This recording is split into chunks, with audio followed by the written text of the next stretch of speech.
Peter was really committed to the idea of doing a lot of miniature work in art films, which is not necessarily typical today because you can do so much with pure CG. Pete loves miniatures. He's often said that if he couldn't be a director, he would want to be a miniature cameraman. I think he just likes being around them. And of course, you can see that, his background. Way back the time when he was a young man, he was building miniatures and he was shooting them and blowing them up. You never get that out of your blood. It's the world's biggest electric train. Pete's the biggest kid of all. The film is kind of incidental, really. It's playing with the toys, which is the main thing. And, you know, they're beautiful objects. The guys at the workshop and the miniatures unit put a fantastic amount of care and love into everything that they did. I think it's really evident in the films. If you look at them, you can see how rich those miniatures are and how realistic they are. They add something that you wouldn't get any other way.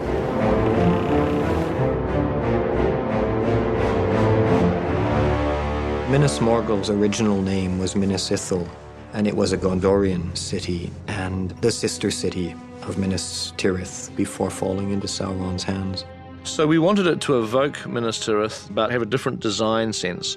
And this prow of rock that divides Minas Tirith was a design element that I decided to carry over into Minas Morgul, in that these promontories of rock be reproduced in the battlements. So John Howe created this city, which in itself would have had a beauty to it. But what has happened since the Orcs took over that part of the land is that they have put iron balustrades around, which have stained the side of these beautiful white walls, all these rust stains. And I have very vivid memories of having my wisdom teeth pulled and this dentist clamping my wisdom teeth in these sort of jaws. And I wanted to try and convey some of that horrid notion of metal clamping onto and digging into enamel, or in this case, the white stone of Minas Morgul. This is a 120th scale of Minas Morgul. The whole set is built specifically to have the camera gradually go higher and higher and higher up the valley, looking down past the hobbits as they climb. And then we've also got one that's 3 times bigger than this for the close-ups. And it has a green glow, which is part of the book, describing a supernatural kind of swamp. Paler indeed than the moon, ailing in some slow eclipse was the light of it now, wavering and blowing like a noisome exhalation of decay, a corpse light, a light that illuminated nothing. So we painted with this glow paint, and then we light it with ultraviolet to produce this sickly look. But then when we turn the UV lights off, then we can just light it in a normal way. So you actually have the normal moonlight in addition without seeing this stuff. So there's actually 4 different lighting schemes at work, all of which are used to produce the final effect.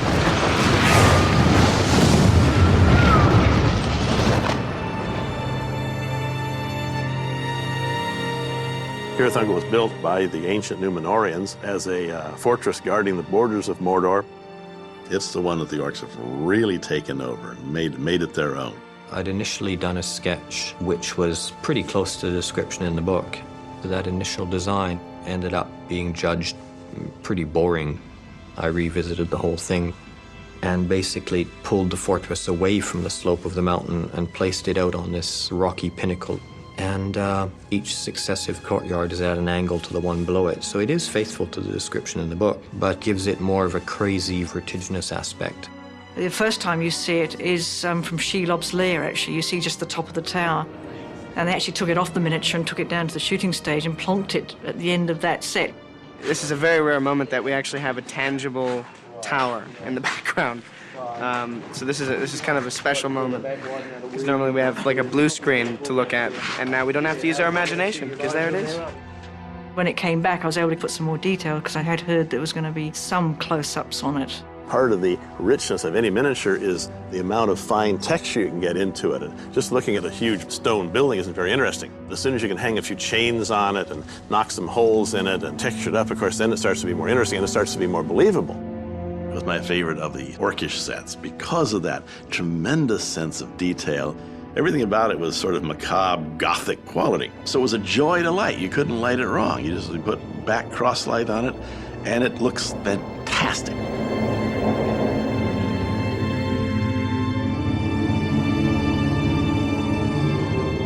I really remember wondering what the paths of the dead could be, and Peter simply didn't want it dark. damp hole. Peter wanted another world inside. And I did some drawings of this necropolis, which would actually have the tomb of the King of the Dead as a central focus. The actual structures themselves have the same kind of feel of this place called Petra in Jordan. And, you know, I know that when they were doing the early design, you know, people actually talked about that as a reference point.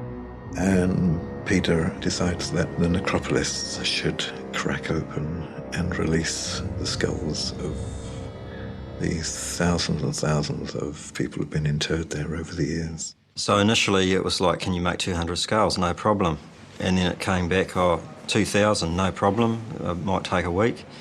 And then 2,000 became 6,000, 6,000 became 10,000, 10,000 became 20,000, ultimately 60,000. And then, in the end, we needed to get 20,000 more, 80,000 skulls. And you say, it's an awful lot of skulls. No, it's not. It's just barely 1 cubic meter of skulls. So 1 cubic meter of skulls having to be built into this huge set. You have to load these things and then just hope that nothing gives way until you actually have the camera rolling. The slightest bit of vibration would crumble the whole thing, and then we'd have to go in and start again. So this took more engineering than any other physical effect that we did. But we managed to make it work finally.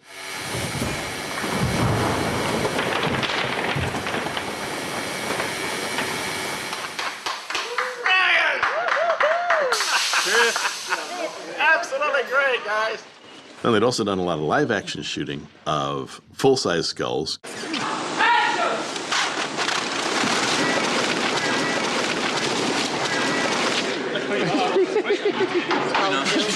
It's pretty cool.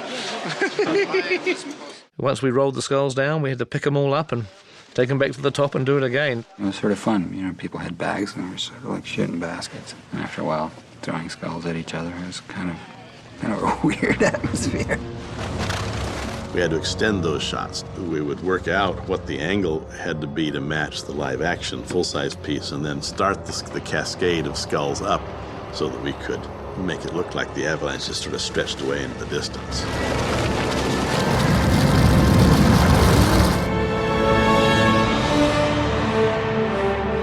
Minas Tirith is Tolkien's greatest architectural invention. That's absolutely gigantic. In the real world, it would have been almost a third of a mile high, 1,700 feet.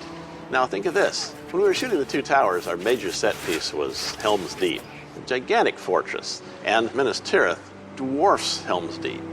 Minas Tirith was one of the first miniatures that we did for the third film, and that was based on Alan Lee's drawings. I sort of approached it on two fronts, really, and one was going through the front door and taking a very close-up view of the city as it unfolds. And at the same time, I started thinking about the wider view. The way that the model was developed was not dissimilar to the way that a city would have grown and changed and gradually been built up over the years. And actually having a whole group of model makers on it was really helpful in that respect. They'd each be an architect from a different period that would be doing their own little speculative development. We installed over 1,000 individual houses to make up the habitations of the streets of Minas Tirith. Minas Tirith in its entirety was built at 1/72nd scale. So Minas Tirith was as big as our room. We couldn't make it physically any bigger. The buildings at the top were just scraping the beams on the underside of our miniatures building room. The complete set of Minas Tirith was 7 meters tall and 6.5 meters in diameter. It's an enormous structure. We also built large sections of the walls and roads of Minas Tirith at 14th scale. That's a scale that's really big enough for you to walk through the city streets. You can duck down and look through the little doors and windows. We used this one to shoot close detail shots that wouldn't stand up on the other set. This is beautifully detailed to the point where you can go closer and closer and closer, and you keep seeing more and more. When I saw Minas Tirith for the first time in the cinema, I just was so impressed. I have never been so impressed in my life. I just don't think I blinked for the whole sequence. I kept wishing as I was watching the film, wouldn't it be wonderful to just stroll in the streets of Minas Tirith? The scale of that vision is just incredible, and where have we seen anything like that before? The trebuchets in Minas Tirith were proper medieval lever artillery as opposed to catapults. The catapults are basically like slingshots, and a trebuchet would be more the equivalent of a sling with a pretty substantial weight on the end of an arm with a fulcrum in the middle, so you're actually using the momentum of a sling on the end of a very long wooden beam. In theory, there's no limit to how big you could make them or the size of thing you could throw. The medieval illustrations that remain are very difficult to interpret because the same element may actually be drawn from the side at the top, from the front in the middle, and from the other side at the bottom.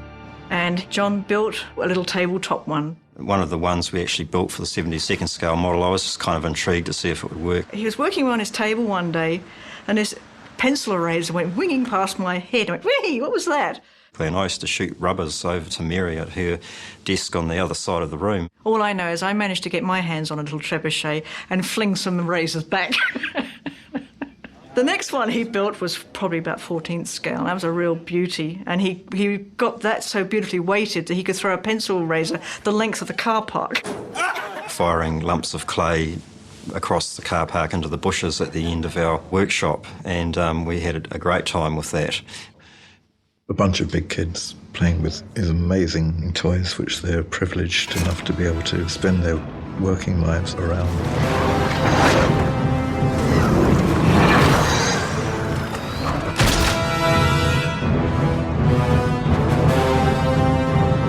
Grand is a huge battering ram with its head in the shape of a wolf. It's a very, very daring graphic element for Tolkien to have actually described. Great engines crawled across the field, and in the midst was a huge ram, great as a forest tree 100 feet in length, swinging on mighty chains. Long had it been forging in the dark smithies of Mordor, and its hideous head, founded of black steel, was shaped in the likeness of a ravening wolf. The wolf-headed battering ram that Tolkien described, we wanted to take one step further and in fact made the whole of the battering ram to look like a massive cast iron wolf. The model of the battering ram itself of Grand was quite huge. It was the size of like a van. And it was all clad in lead. It was very, very heavy. Working with lead is it's a toxic metal. We're not going to take chances, so we wear gloves and touch it as little as possible. It's certainly a beautiful metal to work with, so malleable and shapeable. We decided to cover the whole thing in inscriptions as well. And I know that one has lots of spelling mistakes. Mordor spelling mistakes. And the Tolkien experts will be able to read it, but for everybody else, it says, no war between, no power against, no endurance of souls, Grond, the will of Mordor. And this is repeated all over the shoulders and a little bit over the eyes as well. Weta had built this miniature of Grand and it had sat in storage for forever. Some people thought we were never going to shoot it. It was never going to appear in the movies, but at the last minute we wheeled it onto the stage. The brief was, Grand hits the door, then Grand hits it again, and, his nose comes through. And then Grand hits it a third time, and that's when it all breaks open and the doors fly open. Well, of course, that was the theory, but when we went and shot it, the first time Grand went through, it just went smash through, and it all came out.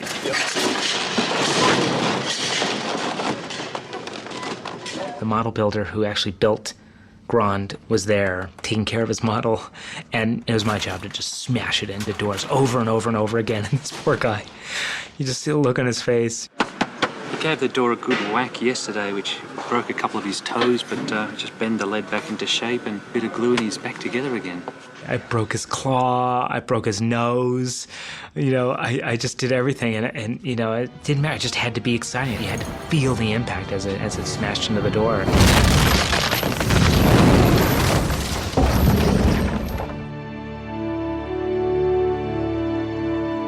The Grey Havens boat did exist already in the conceptual art, but we asked Alan for something a bit more concrete. I did one or two drawings showing the whole thing, and then I did some kind of plan and elevation drawings as well for John to get started. John is a boat enthusiast and has indeed even acted as a guide on a replica of Captain Cook's ship. He loves boats. He knows them intimately. He builds his own. He's got his own little sailboat that he takes his family out on.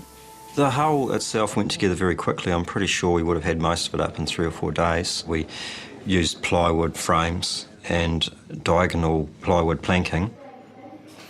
And the figurehead, Richard carved that. It was great to get Richard out of the office and down into the workshop where he loves to be. This just going to have some beers at the boat. It's actually fully watertight, that boat, so it'd be nice to think that it would be able to sail away on the ocean one day. We don't quite see enough of the Elven boat, but it was beautifully executed and very satisfying.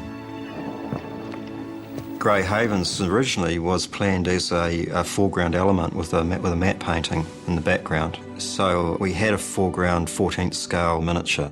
A year later, we got word that they wanted really some more of the city. So we went back to the drawings, and one of the influences for the Grey Havens was actually paintings that I'd seen by Turner, showing these exotic harbours with a view out to sea with the setting sun. Working in that set was one of the most rewarding of all the sequences that we did. And I think one of the reasons for that is that it represented all that we'd learned. We'd done so many big models prior to that we were sort of quite a good team now. We could pretty much, yeah, there's your model, right, next. And it was interesting to see how much their style had matured and their technique had matured. It was a beauty. Of all the units that we had shooting stuff on these movies, the longest serving, most loyal, hard-working unit was the miniatures unit.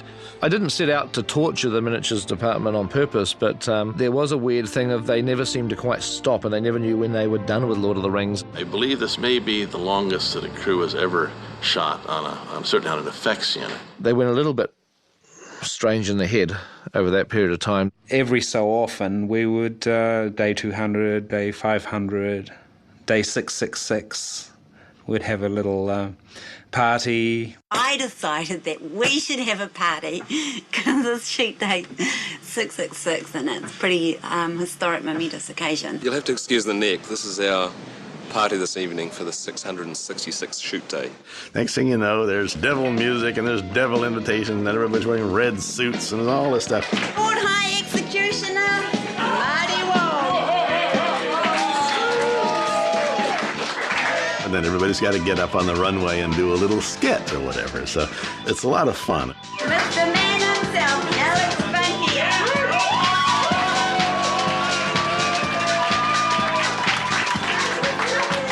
I'm more looking forward to like shoot day 800, maybe even 900, and then, you know, if you come and interview us, then we're probably a little bit more whacked out than we already are. Those poor guys ended up shooting for over 1,000 days.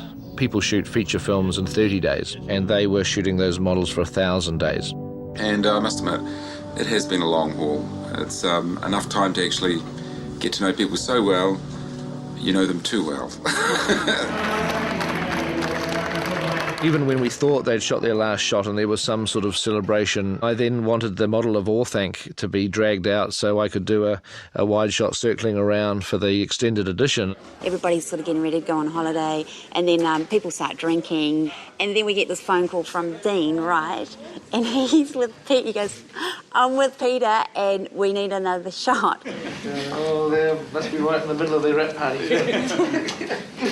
I can hear Peter laughing in the background, and I tell the crew, and they're like, "Oh, it's Peter's idea of a joke. They don't want it. They don't want it."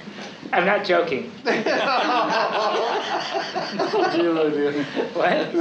Fools. The laughter doesn't really help, does it? And so that's all right. The team knows how to do this stuff. They push on in, they start the motion control back up, light the set, and shoot it. They're a unit with a wonderful spirit and obviously, you know, incredible skill because the miniatures are fantastic. When we started out, everybody that we brought together was talented and able, but none of them had anything to do with actually shooting miniatures. And I would imagine that by now, these guys are as good a miniature crew as anyone in the world, if not the best miniature crew in the world. They've allowed us to create a Middle-earth which is very definitely real, and I think it makes a huge amount of difference to the engagement that you have with the films. So much of what the miniature department and Richard Taylor's team and Alan and John have done has actually enhanced what my imagination of the book was. And that's because it's gone so much beyond what I was imagining and had the input of all these other people who have contributed to it. And it's been one of the exciting aspects of working on these films.